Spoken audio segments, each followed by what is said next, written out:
Hello everyone and welcome to another episode of Free Mike. My name is Octavian and I will be your host, shoutcaster and commentator extraordinaire today.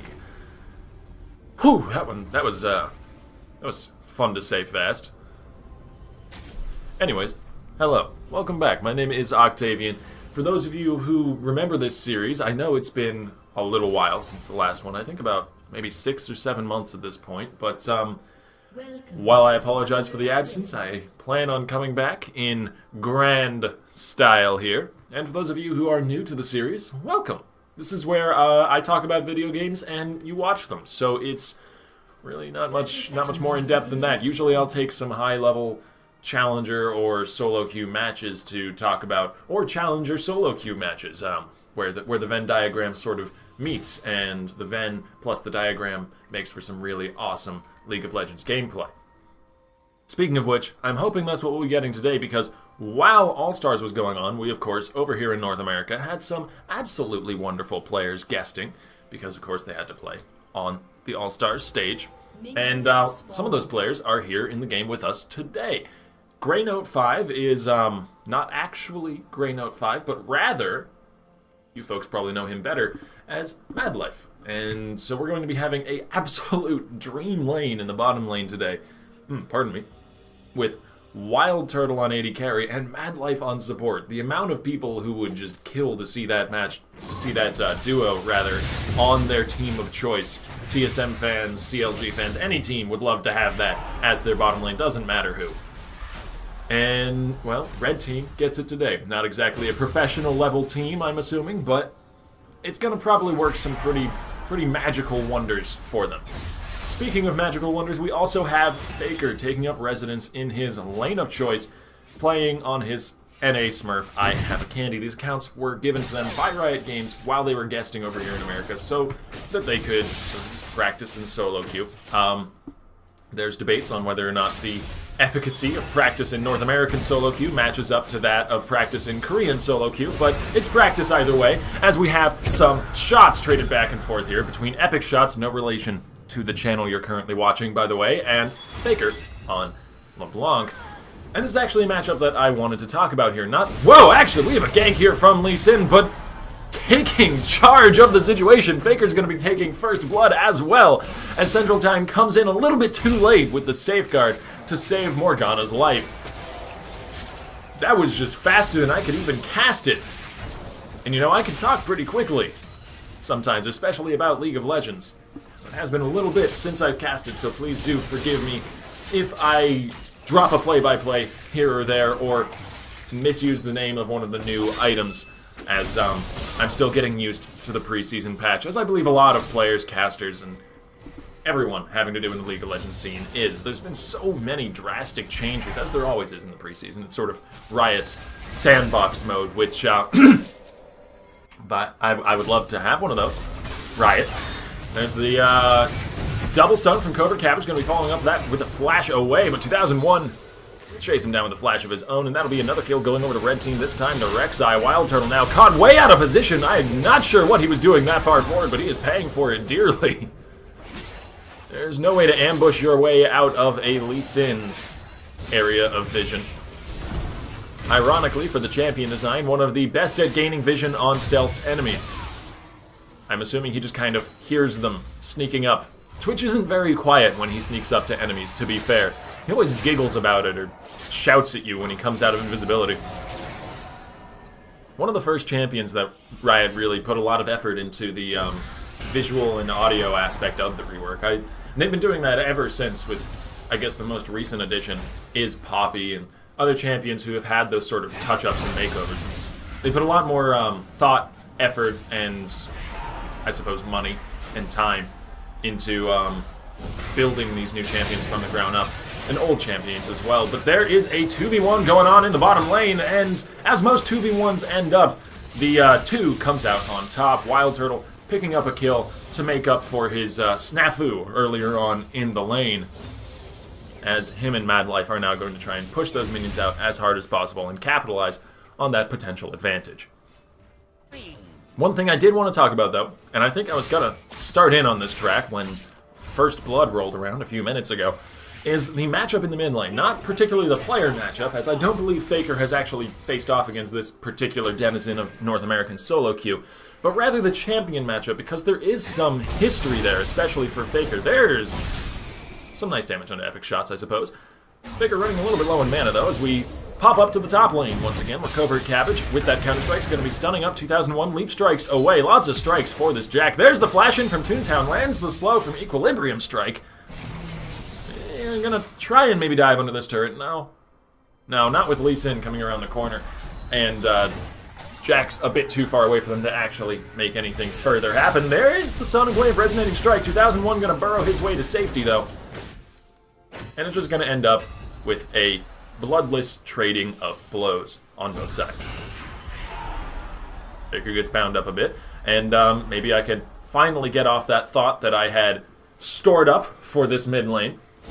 Ooh, another binding onto Faker. He's taking some pretty heavy chunks of damage here. He's going to have to back off if he doesn't want to go down. Oh, never mind. He's not backing off at all. There's the double distortion in. He's going to be distorting back once again. Epic Shots lives through the Ignite with Dangerous Game. And a little bit of spell vamp from simply being Morgana. Beautifully played. But by both sides, really. I mean, Faker was starting that fight on a third health, and he nearly won it. But nearly is not good enough. Close only works in hand shoes and horse grenades, folks. Toontown gonna be going down, as we have another kill in the bottom lane as well that I didn't get time to talk about because I wanted to make a terrible joke. That is where my priorities lie as a shoutcaster. That is where priorities should always lie as a shoutcaster. 2001 with a quick chomp. Doesn't care about magic damage shields. Has true damage. And gets the kill. Covert Cabbage, that's a turret. You might want to back away. Gentle Time now coming in onto 2001. Gets knocked up in the air by the Unburrow. Faker going to be coming from the corner with the second distortion. Will close the gap. Another Ethereal Chains will take down the kill. And that is shut down gold going over into Rek'Sai's pockets. I don't think Rek'Sai has pockets. I really don't think Rek'Sai has pockets. Okay. Revising that statement, that is another shutdown. Gold going into 2001's pockets. I'm assuming the player does. Yeah, there, that works. That works. That makes more sense. Anyways, the mid lane matchup. MSI, for those of you who watched that tournament, had a, well, identical matchup in terms of champions between Faker and I believe it was Pawn, who played Morgana in the mid lane. Now, up until MSI, up until this match against EDG, Faker had a 100% win rate with LeBlanc in competitive, which is impressive for anyone on any champion. But that right there, that interaction, where Epic Shots managed to land that guaranteed binding as LeBlanc dove in, because Distortion always sends you flying in a straight line towards the enemy if you use it on an enemy, Morgana can very easily counter that by landing a binding. Not to mention the spell shield is just straight up useful against someone who wants to burst you down. So the matchup is really, really strong, and it's kind of what allowed EDG to get ahead there. Amjika, I think that's how you pronounce that, is going to go down with a failed warding trip into the enemy jungle. Oh, that's not even the enemy jungle, that's his own jungle. What am I talking about? Well, that goes to show you how much control Red Team is starting to take over the map here. The binding misses, and Faker's going to see his opportunity and take it. There's no room for mistakes when laning against this guy. Lands a Sonic Wave onto the wrong one, chooses not to take the Resonating Strike in. I have a candy, he's going to be flashing forward. There is another Sigil. Doesn't quite have the damage under the turret, though. Faker overestimating, perhaps, the amount of damage that that Sigil pop would have done. Without ult or another distortion available, it's not going to be able to take down this Lee Sin, and that's a little bit of a wasted flash there, to be perfectly honest, because Central Time's still going to be able to just sit around and farm here. Oh, there's another chain and Sigil. I have a candy, going to be getting the kill, actually, and gets executed by the turret. Good lord, Faker is going mad in this mid lane at this point. 3, 2, and 1, and one of those deaths doesn't really count that much, you know? Because there wasn't even any champions nearby to take advantage of the XP that he just gave off when he died. It's kind of weird how things just, like, give off experience when they die. Even if you aren't involved with the kill at all, you still get the XP. You still learn from the death of everything around you in this game. That's just how people learn in League of Legends. I suppose in, like, Runeterra, all scholars must inherently just be murderers, going around killing things to learn of them. That's a really morbid thought, and we're going to go on to this fight in the top lane, where Covert Cabbage is going with the stun onto Toontown, but 2001 is around the corner, as he very often is up here in top lane. I don't know if the ulti's going to be enough. It will be. 2001's on a rampage. Or it won't be, rather. 2001 is on a rampage. Epic Shots looking for a roam to the bottom side. I can't really blame the guy. Mid lane not been going too great for him. Does land a beautiful binding onto WildTurtle. That is how you play Morgana 101 right there. Roams are amazing because she can push out the mid lane with that really, really powerful wave clear that the Black Soil gives you. Looks like Faker was able to push back decently well, understanding what he has to do here to try and even up that successful roam is just get as much damage under the turret as possible, and more importantly, get as many minions killed under that turret as possible. Nice hook onto Madlife, but it's not really going to result in much, as the Flay is necessary, as well as a heal to keep 2001 away. Faker's going to get a lot of good damage in there, and as I said, kill a lot of minions off as well, but there's the binding counter under the turret, along with the ulti. Epic Shots deservedly tossing up the champion mastery there. When you 1v1 Faker, that is a acceptable time to show off your champion mastery emote.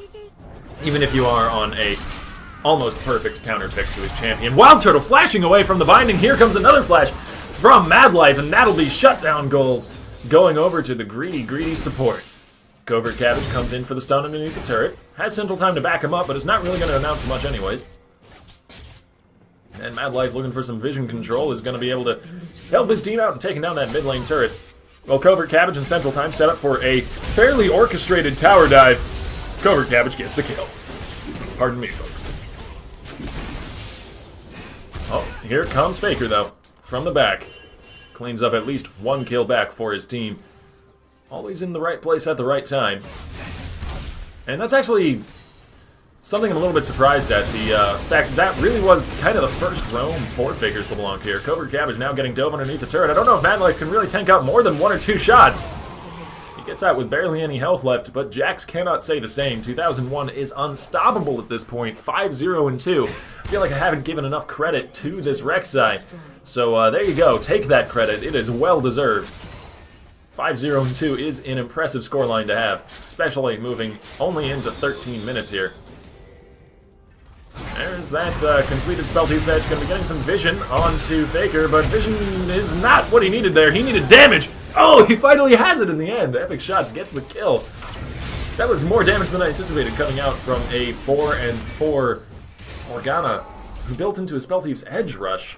It just goes to show you how much power is actually in that item. I mean, seriously, look at the inventory here. You're not seeing anything other than a Spell Thief's Edge and Ionian Boots. The Doran's Ring, I suppose, does matter as well. Every little bit counts, but that was nearly base damage Morgana taking down a LeBlanc. That's a lot of damage. I don't really need to say much more than that, to be fair. Toontown now, down to a few hundred hit points, but he's going to be able to escape with his life. He's actually turning around and go back into this fight, lands the stun of the Covert Cabbage, might be paying for that one pretty dearly. Central Time comes in for the double kill. Getting the shutdown gold as well onto the enemy Rek'Sai is going to be pretty damn impactful. Epic Shots is looking to try and land a shot here. Madlife neatly sidesteps that one, though. I Have a Candy comes from the side. Ethereal Chain's not going to connect. Forces a flash from Epic Shots, though. Ooh, beautiful binding mid-distortion. There's the Sonic Wave, following up with the Resonating Strike. Central Time is going to force Faker back. Whirling Death doesn't quite connect. It's just going to be whirling, I suppose, at this point. No death. It might actually connect. I think it just, yeah, it hit Rek'Sai on the way back. It did a thing. Good job, Draven. You did about 50 damage, it looks like. Well played. Not the intention, I'm imagining. Epic Shots. Flying away to safety on the Dark Passage, but way too low to stick around. I imagine he's going to be basing quite soon. This is a swift distortion forward from Faker would be enough to finish off that kill. It looks like he's more intrigued by the blue buff. Epic Shots will be basing anyways. And the blue buff will be going down anyways. Faker nearly didn't get that, actually. That almost just went down to the ambient damage from Rek'Sai's Cinder Hulk, which I believe is what he's got there. It's a little bit tough to tell, as I'm recording this over a video of the gameplay, so I can't actually interact with the spectator overlay here. All of that sorting of the champions and such was done by Epic Skillshot himself. He is a very nice guy, making things so easy for me. He just sends me the video, I talk about the video game, and then you guys get to listen. He really does all the work here. Like, give that guy mad props. So many props. Mad amounts of props. Anyways, I'm not sure what a prop is. Aside from the theater usage of the term. Covert Cabbage getting chunked really low. And that's not even the Trinity Force completed yet. For Toontown's Aurelia. That's a big power spike that Red Team is still waiting on.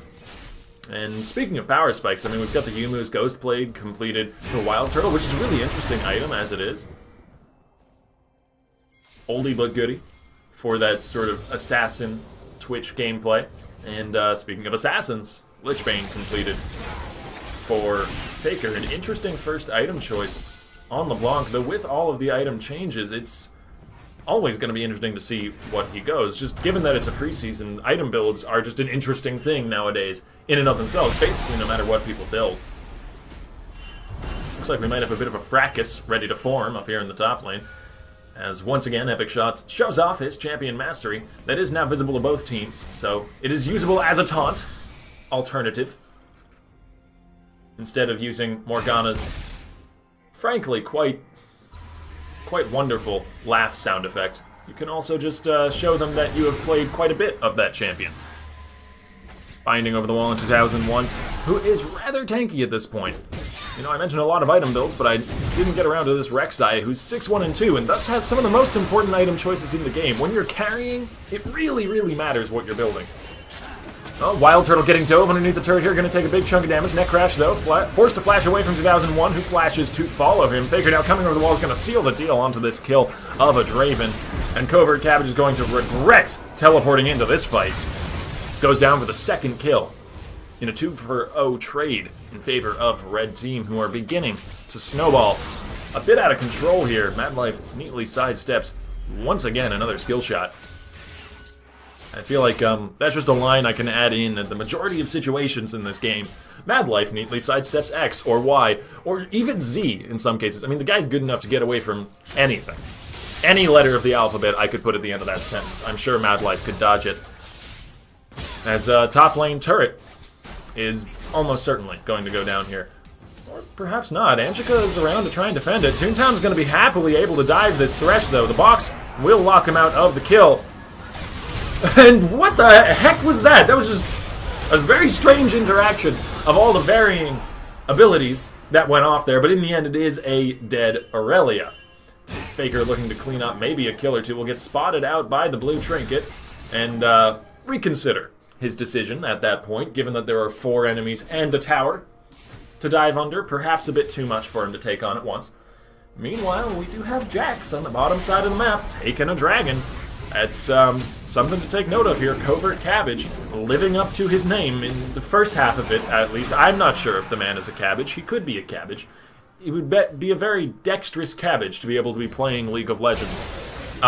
Anyways, Nekresh going to be going down in the top lane. Not really much I can say about that one. Was way too far forward for reasons unbeknownst to me, as the camera wasn't showing me it. And that's going to be a rampage there, I believe, for WildTurtle. No, not quite for WildTurtle. Who got that rampage? Is that Madlife? Yes, that's Madlife. 4-0 and 3 Zyra. Showing up pretty big here. WildTurtle's actually 2-3 and 3. And perhaps it's just the nature of the champion he's playing. You know, Twitch is very, very easy to punish if a punishing situation opens itself up. Though the same can be said of Zyra. So, you know, really, not gonna make a judgment call one way or the other, as I don't believe I've seen too many of the kills that Madlife has been involved in. The camera seems to have a bit of a love for this LeBlanc here. And we're focusing in once again on the mid lane. 2001 taking the front line, going to be knocking up Amjika, who's forced to flash away, but the F-Fuel chains will proc anyway. The Ignite burning onto him won't be enough to finish him off, but the Distortion will. Faker will pay for that one with his life, though, in a 2v1, or a 2-for-1, rather, trade in the mid lane. Going in favor of blue team, actually. Or red team, sorry, pardon me. There's the double knockup from 2001, though. Beautifully played. Covert Cabbage now incredibly squishy as he did build damage out of the top lane. Playing for that late game, but it may be too little too late. As Red Team now with another kill under their belts. will shove out that mid lane. And speaking of item builds from earlier, I mean, the Guinsoo's Rage Blade on Jax has been proven this patch to be some really, really high tier stuff. Like, that is a very, very strong item on Jax. There is no debating that. But because of the way this game went, I don't think it was a good rush. And now, snowballing out of control, this mid lane is just getting torn to pieces. There's another double knockup from 2001. Morgana goes down Central Time, trying to salvage something. Covert Cabbage will at least slay Toontown.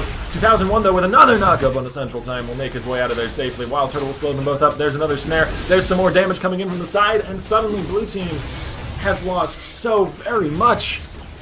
And Red is snowballing this out of control, almost. That was a series of mistakes, one after another, a series of unfortunate events, if you will, that resulted ultimately in one very unfortunate event, the inhibitor turret going down. Thankfully, no inhibitor yet. That is the far more impactful one of those two. But the inhibitor turret is pretty cool beans. I would be happy with those beans, regardless of how they're cooked. Meanwhile, Faker going to be taking down a smaller objective of his own here in the bottom lane, and just lengthening that gold lead. 33 to 42k is a pretty sizable difference. Covert Cabbage with the Guinsoo's is going to at least take down that top lane turret, but he's going to be dying once again for his effort, and the 2 and 6 Jax is really just not impressing me at this point. I don't know of a kinder way to phrase that. I don't think building more damage is the right choice here. He's got a Bilgewater on top of the Guinsoo's. He's playing for the late game, but I don't see this game reaching anywhere near that late, as we have a 1v1 by the mid laners on the wrong portion of the map, but the 1v1 still ends up in a draw. Which is really neat, actually, if you think about it. Because Faker has been playing as well as Faker can be usually expected to play here. Perhaps a little bit under par, but it is a solo queue game, not a tournament match, so that's expected.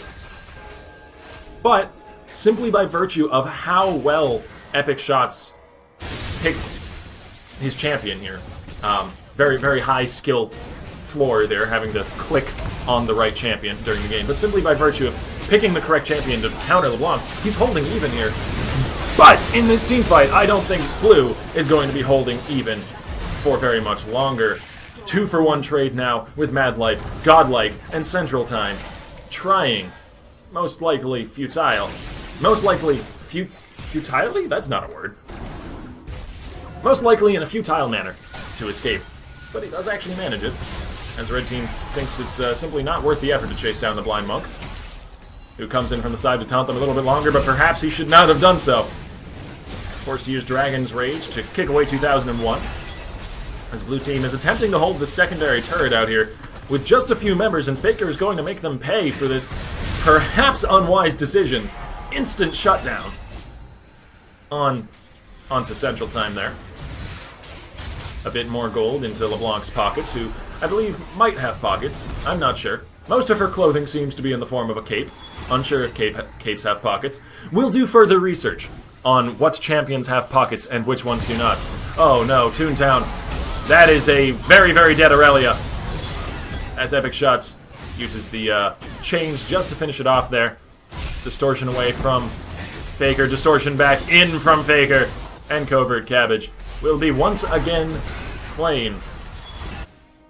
And, I don't want to harp on it, so I will no longer comment on this Jax build, but I still, just one more time, want to say that I don't think the damage was the answer here.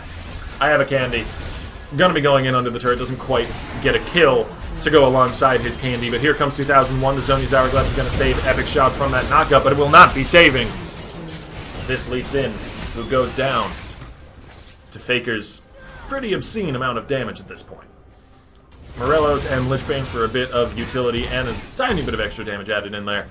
And then a needlessly large rod and blasting wand, which are most likely going to be turned into a very fancy, very deadly hat.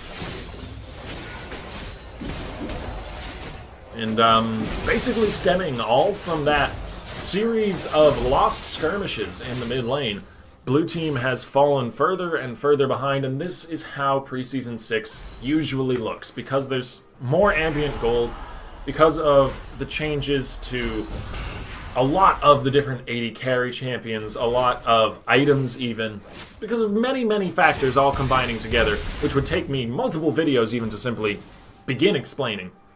And I don't know if I would do the best job there even. Games are much, much shorter. Games are much, much more snowbally, and that is on display almost nowhere better than this particular game right here. Central Time going to be going in with the Flash Dragon's Rage, knocking Faker backwards, but I don't think it'll be quite enough. As off to the side, red team is slaying some dragons of their own. WildTurtle going to be coming in with the Spray and Pray, or Rat-a-tat-tat, whichever one you prefer. Gets a kill onto Lee Sin. LeBlanc finishes off Thresh. And there's the flash over the binding. Faker will trade once again, 1 for 1, with the enemy the enemy Morgana, rather. But in the end, it doesn't even matter. Covert Cabbage will try and fondly remember the good old days of this game 12 minutes ago, when he could farm in top lane safely, but that is no longer the case, Cabbage. Your patch is no longer safe, my friend. That's going to be Baron number 1, going down 26 minutes or so into the game. I don't see any contest here from the basically bottom lane of blue team, which is all that's remaining right now. We did actually just see Central Time revive. I don't think he'll get there in time to contest this, though. And no Draven ulti means there's absolutely no shot for anyone but red team to pick up that Baron. And there is no better word than suffocation to be used to describe what is going on with blue team right now. It started out slow, as asphyxiation does, but it is steadily becoming more and more deadly. And blue team is steadily becoming more and more locked out of this game. That was another really morbid comparison right there. I'm not sure why I'm so morbid today, folks, but I apologize. WildTurtle neatly sidestepping that coconut. Avoids the enemy team getting vision of him there. Though with the pink ward in the bush, they already had it. Oh, good lord! There's that damage from Epic Shots. The Zonias might be able to save him from this Ignite, but Greynote will pick up the kill, or rather Madlife. And that is a legendary Zyra support. I would just like to give props there, where props are due. Madlife not having died once in this game. On Zyra, that's a bit of an accomplishment, especially against a team with a good amount of mobility and damage. But at this point, they have been reduced to nothing but smithereens, which is an awesome word that I should use more. Covert Gap is going to get knocked up in the air and taken down for a ride. Amjika going to be following him on that ride. Neither one of them wanted to go on it. But there you have it. That's the mid lane inhibitor going to be falling. WildTurtle doing a bit of a cat and mouse chase. Or rat and blind man chase. Doesn't quite have the same ring. Nekresh will be falling even on his own fountain. And this game is as good as done, folks. Unless Epic Shots can truly do something epic right here. Once again, no relation to the channel you're currently watching. Epic Shots is entirely a coincidence in name. Even though I do know you're on Epic Skill Shots' channel, probably. Unless someone stole the video, which I don't know why. Please don't do that. Don't steal. It's not nice. I don't see the motivation behind that for this particular video, though. That's not quite game, though. I called it a little bit too early. It may as well be, for the most part. I suppose they do have something of a late-game composition here, but that's the surrender vote. And my musings turn out to be pointless, as I really anticipated them being. Thank you guys for watching. My name is Octavian. This is Epic Skill Shots channel. This is Free Mike. And if you enjoyed that, go ahead, hit that subscribe button, leave some comments telling me how we can maybe improve, or just telling me if you liked it, or didn't, whatever. And I hope I'll see you next time. Bye-bye, folks.